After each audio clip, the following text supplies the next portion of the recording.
ვანო ნადირაძე ქაშვეთის ტაძრიდან გამოასვენეს. ქართველი მებრძოლი უკანასკნელ გზაზე მოქალაქეებმა გააცილეს. მას დღეს თბილისის ზღვის სასაფლაოზე დაკრძალავენ.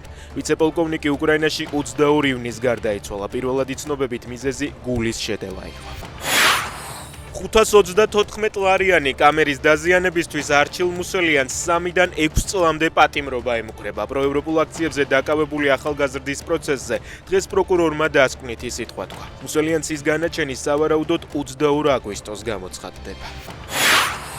გზის გადაკეტვისთვის პოლიციელის დაუმორჩილებლობისა და თანამდებობის პირის შეურაცხყოფისთვის დაკისრებული ჯარიმის გადაუხდელობის შემთხვევაში ქმედების განმეორებისას პირი ადმინისტრაციული პატიმრობით დაირჩება. შესაბამისი ცვლილება ადმინისტრაციულ სამართალდარღვევა და კოდექსში შედის.